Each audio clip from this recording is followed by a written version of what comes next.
British আমাদের স্বাধীনতা দেওয়ার কথা বলছে না, আমাদেরকে নারী করতে দেওয়ার চেষ্টা করছে। ব্রিটিশ এসে বলল, তার নেতৃত্বে একটা ব্রিটিশ প্রতিনিধি দল এসে বলল, আমরা তোমাদের ডোমিনিয়ন চার্টার দেব, অর্থাৎ স্বাধীনতা না, কিন্তু তোমরা আমাদের অধীনে থাকবে, তোমরা তোমাদের মতনই চলবে, কিন্তু আমাদের অধীনে থাকবে। যেমন ধরে কানাডা আছে, যেমন ধরে অস্ট্রেলিয়া আছে, তেমন তোমরা আমাদের অধীনে থাকবে। আমরা বললাম না, আমরা অধীনে থাকতে পারবো না, এত বড় ভারতবর্ষ, আমরা সবাই মিলে স্বাধীনতা চাই। ব্রিটিশ যখন আমাদের অনুমতি না নিয়ে আমাদের দেশের সমস্ত রসদকে ব্যবহার করে, আমাদের দেশের সমস্ত সম্পত্তিকে ব্যবহার করে, আমাদের দেশের মানুষকে ফৌজ বানিয়ে ব্যবহার করে, যখন ব্রিটিশকে সহায়তা করছে, তার বিনিময়ে আমরা কিন্তু কিছু পাচ্ছি না।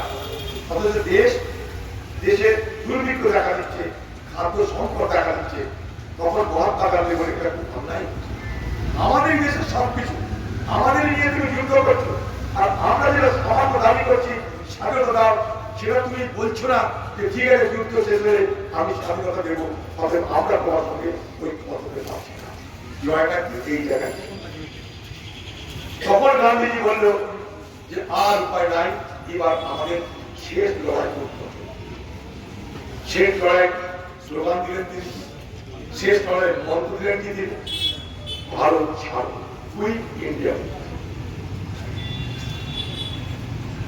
আপনারা জেনে রাখুন, যখন ব্রিটিশকে ভারত থেকে তাড়াতে হবে বলে একটা আন্দোলনের দরকার, সে আন্দোলনের নামকরণ কি হবে তাই নিয়ে কংগ্রেস নেতৃত্ব ঠিক করতে পারে। আন্দোলন তো করবো, নামকরণটা কি হবে? বোম্বের মেয়র ইউসুফ তেহরানি গান্ধীজিকে বলল, গান্ধীজি আমি একটা নাম ঠিক করেছি, স্লোগান ঠিক করেছি, সেটা দেখুন পছন্দ হবে। স্লোগানটা কি?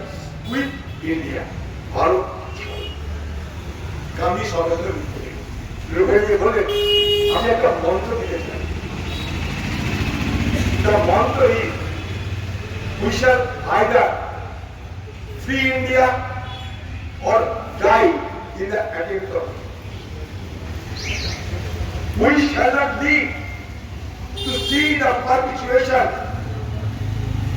of our slavery. অর্থাৎ মহাত্মা গান্ধী বলেন, আমি তোমাদের চলতে একটা মন্ত্র দিতে চাই, সেই মন্ত্রের নাম করো ইয়া মারো। गांधी जी की भूल थी, करो या मरो की पैगाम। गांव गांव में उठी पुकार, हमारे देश को आजाद करना चाहिए, इसलिए गांव गांव में उठी पुकार, आजाद होके हमारे हिंदुस्तान। তিনি বললেন যে এই ভারতবর্ষের গ্রামে গ্রামে আন্দোলন করতে হবে, গাঁও গাঁৱে উঠে পুকার, প্রত্যেকটা গ্রামে গ্রামে আওয়াজ করো, আজাদ হোগা হিন্দুস্তান, ভারতবর্ষকে স্বাধীন করো।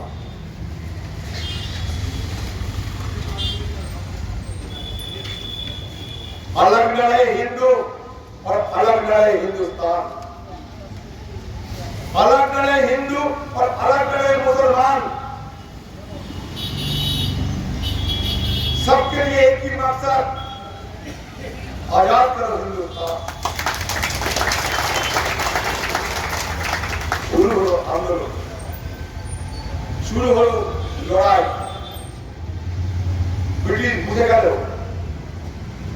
যে এই লড়াই জিততে গেলে প্রথমে সব কংগ্রেসের লোককে বন্দী করে নাও,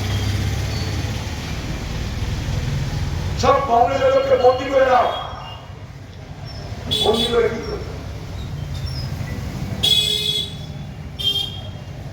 না লাঠি কা ডর থি, না ডর থি জেलों की दीवारों का। লাঠি তো ভয় পাচ্ছে না, জেলের পাঁচিলকেও ভয় পাচ্ছে না। লাঠিকে ভয় পাচ্ছে না, জেলের পাঁচিলকে ভয় পাচ্ছে না।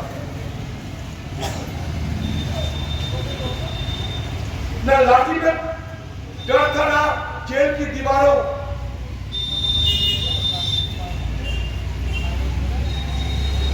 आजाद के लिए देश एक हुई थी सारे निर्धारों। সারা ভারতবর্ষে সকলে একটা হলো দেশকে স্বাধীন করতে। এক অদ্ভুত লড়াই। আপামর ভারতবাসী, হিন্দু, মুসলমান, শিখ, খ্রিস্টান, মহিলা, পুরুষ সবাই এই আন্দোলনে ঝাঁপিয়ে পড়ল। এক অদ্ভুত দৃশ্য। 90,000 কংগ্রেস নেতাকে 8ই আগস্ট রাতে গ্রেফতার করে নেওয়া হলো। ব্রিটিশ ভালো সব ঠিক করে দিলাম।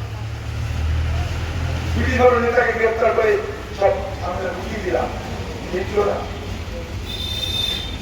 এই 9 আগস্টের আন্দোলনের শেষ সিদ্ধান্ত কিভাবে হবে না হবে, তখন তো নেতা নাই, কেউ হাজার কথা ধরে নিয়েছে 90,000। তার পরের দিন ট্রেনে দিলে এগিয়ে এলো বগুড়া, আসাম, হাজি।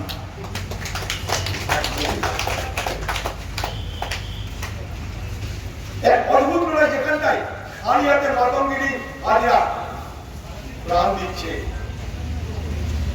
ভারত ছাড়ো প্রভাব দেবে। এই বাংলায় আমরা কি দেখলাম? গান্ধীজিকে জেলে ভরে রাখা হলো, জওহরলাল নেহরু থেকে মোরার আবুল কালাম আজাদ সবাই জেলে। নেতৃত্বে নেতাবিহীন এক আন্দোলন, কোন নেতা নাই। নেতাবিহীন আন্দোলন ভারতবর্ষের দিকে দিকে ছড়িয়ে পড়ল। ব্রিটিশের পুলিশ থানা, ব্রিটিশের টেলিগ্রাফ, ব্রিটিশের রেল লাইন সব উঠে ফেলে দেওয়া হচ্ছে। কেউ পড়া করছে না। ব্রিটিশ সেনাবাহিনী আকাশ থেকে মেশিন গানে গুলি চালাচ্ছে, আকাশ থেকে বোম ফেলছে, বোম্বিং করছে। ভারতবর্ষে সেই বিরক্ত মানুষকে ছত্রভঙ্গ করছে, বোম্বিং করছে, আকাশ থেকে মেশিন গান চালাচ্ছে। শয়ে শয়ে মানুষ মারা যাচ্ছে, কোনো পরোয়া নাই। একের পর এক এলাকা বিপ্লবীরা দখল করে নিচ্ছে। আমাদের এখানে তাম্রলিপ্ত সরকার হয়েছিল মেদিনীপুরে, বালিয়াতে, সাতারাতে একের পর এক স্বাধীন রাষ্ট্রের কর্মকাণ্ড করলো। এক অদ্ভুত যে বিদ্রোহের নেতা নেই, রসদ নেই, কোন ডাইরেকশন নেই, স্বতঃস্ফূর্ত মানুষ এগিয়ে আসছে, এলাকাকে এলাকা দখল করে এসেছে।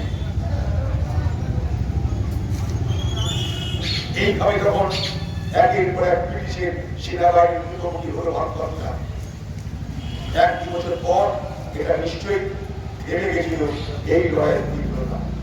কিন্তু ওই যে বললাম, একটা লড়াইয়ের তীব্রতা থেমে যাওয়া এটা নয়, লড়াইয়ের উদ্দেশ্য কি করবে সবকিছুর কাজকাটি এফেক্ট। যেমন আমি বলেছি 1757 সাল থেকে 1857, তারপর থেকে কংগ্রেস, তারপর থেকে লড়াই একটা ধাপ। ঠিক তেমনি ভাবে এই ভারত ছাড়ো আন্দোলন কিন্তু ব্রিটিশের শেষ কফিনে শেষ ব্রেকটা বুঝে দিয়েছে। একদিকে আসফাকুল্লাহ হাসতে হাসতে ফাঁসির মঞ্চে যাচ্ছে। আপনারা জানেন ক্ষুদিরামের পালিত দিদি ছিল একটা মুসলিম। মুজাফফরপুরে ক্ষুদিরামের ফাঁসি হবে, কোন রকমের খবর পেয়েছে মুসলমান দিদি, যে তাকে ভাইয়ের মতন লালন পালন করত। মেদিনীপুর থেকে সে কোন রকমের ট্রেনের টিকিট জোগাড় করে চলে গেছে মুজাফফরপুর জেলে। সে জানে না কিন্তু দেখা করে ভাইয়ের সঙ্গে সকলে বলছে ফাঁসি হবে, ফাঁসি হবে। সে অজ্ঞ অশিক্ষিত এক মহিলা মেদিনীপুরের এক গ্রামে, সে সেখানে গিয়ে কি করছে, সে মুজাফফরপুর জেলের যে প্রাচীর, সেই প্রাচীরের মাথা তুলে দিয়ে আল্লাহর কাছে দোয়া করছে, আমার ভাই ফাঁসি দাও। ঠিক একইভাবে আসফাকুল্লাহ ক্ষুদিরামের ফাঁসির মাত্র 18 বছর বয়স। আসফাকুল্লাহ আগে কীর্তনী কাপড়ি মামলায় তার ফাঁসির সাজা শুনিয়েছে, 27 বছরের যুবক। যখন ফাঁসির মঞ্চে নিয়ে যাচ্ছে তাকে ব্রিটিশ সেনাবাহিনী জিজ্ঞেস করছে, তোমার কি ইচ্ছা তুমি বলো। আসফাকুল্লাহ বলছে, मेरा अलग से कोई आर्मी नहीं, आर्मी से यही है कि अगर हो सके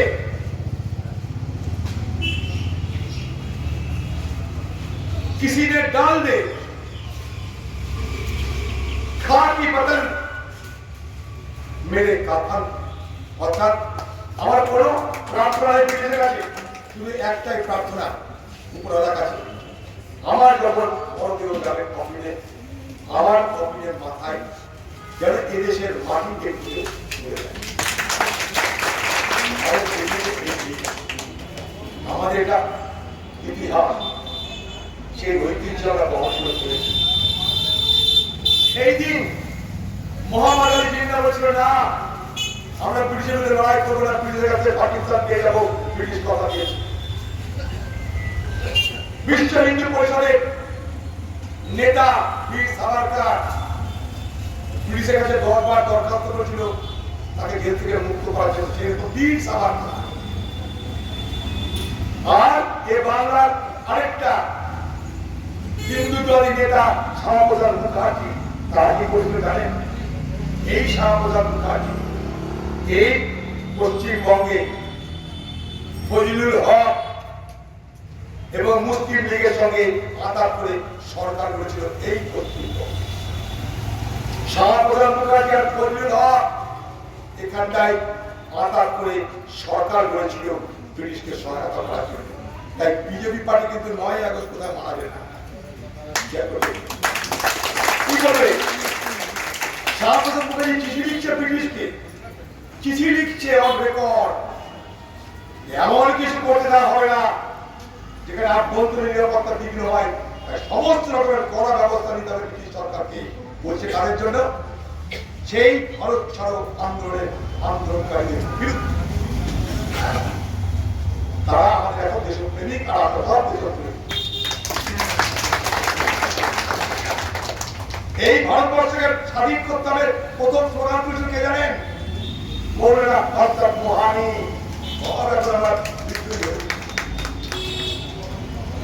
সিপাহী বিদ্রোহে দিল্লির বুকে 27,000 মৌলানাকে হত্যা করেছিল ব্রিটিশ। আমরা সবাই বিদ্রোহী হয়ে গেছি।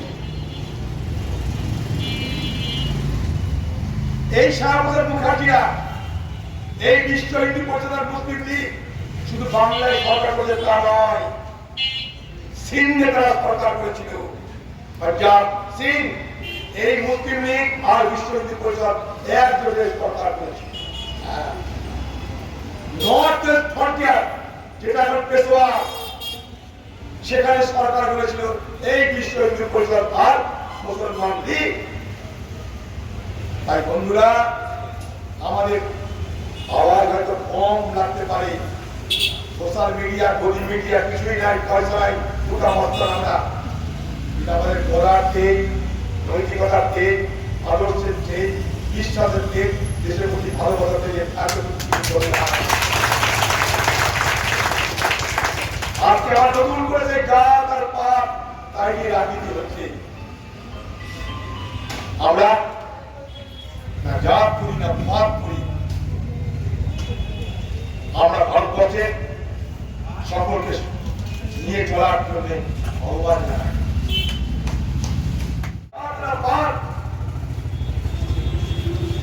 सारे हिंदुस्तान चले एक साथ, এটাই আমাদের এই ভারত ছাড়ো আন্দোলনের আমাদের